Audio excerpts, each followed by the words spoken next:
The Making of National Movement 1870s to 1947 is the 8th chapter of Class 8 NCERT History. Part 2 will focus on how the partition of Bengal in 1905 was meant to divide the people of Bengal, but it awakened an entire nation. The protests that began across the country united the people, giving rise to mass nationalism and transformed the freedom struggle into a powerful mass movement. The topics that will be explored in this video are: number 1, Partition of Bengal 1905, number 2, Aftermath of the Partition of Bengal, number 3, Swadeshi and Boycott Movement, number 4, the reasons for Swadeshi and Boycott Movement, number 5, Formation of All India Muslim League, number 6, split in the Congress, number 7, growth of mass nationalism, and at the end, number 8, some important questions for recap. Partition of Bengal 1905. In 1905, Lord Curzon partitioned Bengal, the biggest province of the British Empire, as Bengal at that time included Bihar and parts of Odisha also. The argument forwarded by Curzon was administrative convenience. However, instead of separating the non-Bengali areas from the province, the British partitioned Bengal into two parts. Number 1, Eastern Bengal, which was merged with Assam, and Western Bengal. The map clearly illustrates how Eastern Bengal was separated from the rest of Bengal and merged with Assam, marking a significant political change. Eastern Bengal comprised of Dhaka, Chittagong, and Rajshahi divisions, with Dhaka as its capital. It had a largely Muslim population, whereas Western Bengal included West Bengal, Bihar, and Odisha, with Calcutta as its capital. It was a Hindu majority region. So the question is, what was the hidden aim behind the partition of Bengal? Number 1, dismantle the epicenter of Indian nationalism, and number 2, create a religious divide and foster communalism between Muslims and Hindus to weaken the growing freedom movement. Aftermath of the Partition of Bengal. Partition of Bengal infuriated the people of India. All sections of Congress opposed it. Public meetings and demonstrations were organized across the country. Novel methods of mass protest developed and sparked massive anti-colonial resistance. So what did this deep anger and anguish among the people lead to? It triggered the nationwide Swadeshi and boycott movements, fostering national pride and economic self-reliance. The Swadeshi movement was strongest in Bengal, but its impact was felt elsewhere too, particularly in deltaic Andhra, where it was called the Vande Mataram movement. Thus, the partition transformed the nationalist struggle from a moderate movement into a mass movement, ultimately forcing the British to annul the partition in 1911. Swadeshi and Boycott Movement. Swadeshi movement was launched as a protest movement against the partition of Bengal, and the tool used for it was boycott. The young assertive nationalists like Bal Gangadhar Tilak, Bipin Chandra Pal, and Lala Lajpat Rai gave a lead to Swadeshi and Boycott Movement. The Swadeshi movement opposed British rule and encouraged self-help. It advocated for Swadeshi enterprises, national education, and use of Indian languages, literature, art, and culture. The main objective were to boycott foreign goods, especially British-made cloth and salt, and use domestic products. The slogan, "Boycott British Goods," echoed across the country. This involved burning of foreign goods, picketing of shops selling foreign goods, and promotion of handloom and handicrafts, which helped to foster a sense of unity, pride, and self-reliance. So what were the main reasons behind Swadeshi and boycott movement? Number 1, to protest against the partition of Bengal. Number 2, to stop the drain of wealth from India by developing local industries and handicrafts. And number 3, to stop transportation of raw materials to England and import of finished goods from there. Thus, by using strategies like Swadeshi and Boycott Movement, the people of the country aimed to challenge the dominance of the British imperialism. Important developments of early 20th century.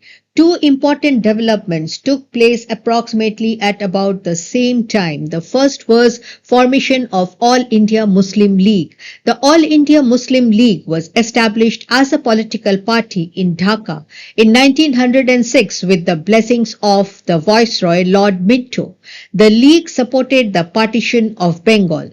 With its formation, the League demanded separate electorate for the Muslims. The British government accepted their demand. According to the Government of India Act 1909, some seats were reserved for the Muslims in the Legislative Council, and the Muslim members were to be elected exclusively by Muslim voters, which meant the voting population of the country was divided on the basis of religion for the first time. Thus, to an extent, we can say that by the Government of India Act 1909, the British government legalized communalism. The second important event was the split in the Congress. The period from 1885 to 1907 was known as the period of moderates, as they dominated the Indian National Congress. The moderates were opposed to the use of boycott as they felt it involved use of force. The goal of the moderates was attainment of self-government within the British Empire. They believed in pursuing their goals through constitutional and non-violent means. The moderates preferred gradual reforms, while the radicals advocated for direct action. The radicals believed that people must rely on their own strength and not the good intentions of the government. They wanted to continue with Swadeshi and boycott to achieve Swaraj, as they believed it was a powerful weapon that struck the British government where it hurt the most. This difference of opinion led to the split between the leaders in 1907 in the Surat session of Congress.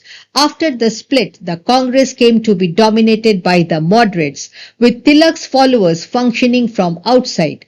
The two groups again reunited in December 1915.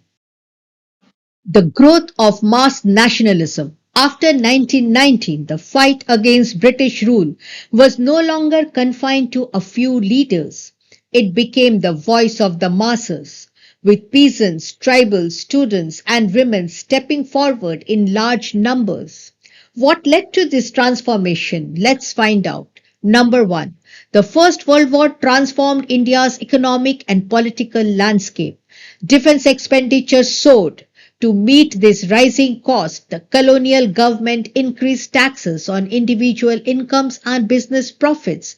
This unjust burden sparked widespread anger as Indians were made to pay for a war that was not their own. Number two, the rising military expenditure and war demands caused a sharp increase in prices, creating great hardships for the common man. Number three, the Indian business groups made huge profits during the war. The rising demands and reduced imports from other countries into India boosted industrial growth, making the business group demand for greater opportunities. Number four, the war compelled the British to expand their army, forcing villages to send soldiers for an alien cause. When they returned, they brought with them a deeper understanding of imperial exploitation and a stronger determination to challenge colonial rule in India. Number five, lastly, the Russian Revolution of 1917 and the rise of socialist ideas ignited a new spirit among Indian nationalists, fueling their determination to rise, resist, and fight for their rights. Inspired by the socialist ideas, the nationalist leaders now started raising questions related to economic equality, class exploitation, and social justice. Some important questions for recap. Number one, how did Lord Curzon strategically divide Bengal? What was the primary objective of the British government behind this partition? Number 2, what was the impact of the partition of Bengal in 1905? Number 3, describe the Swadeshi and boycott movements. What objectives did they seek to achieve? Number 4, what important development in Indian politics resulted from the formation of All India Muslim League? Number 5, why did the split in the Indian National Congress take place in 1907? And number 6, explain the factors responsible for the growth of mass nationalism. In this video, we saw how from the fire of the partition of Bengal rose the spirit of mass nationalism. But this was only the beginning. In the next video, we move into a new era shaped by Mahatma Gandhi and explore powerful mass movements like the Rowlatt Satyagraha, non-cooperation and Khilafat movement, along with key developments between 1922 and 1929. Thank you for watching and staying with Indrani's History channel where history awakens mind and ignites change. If you found this lesson helpful, please like, share and subscribe my history channel.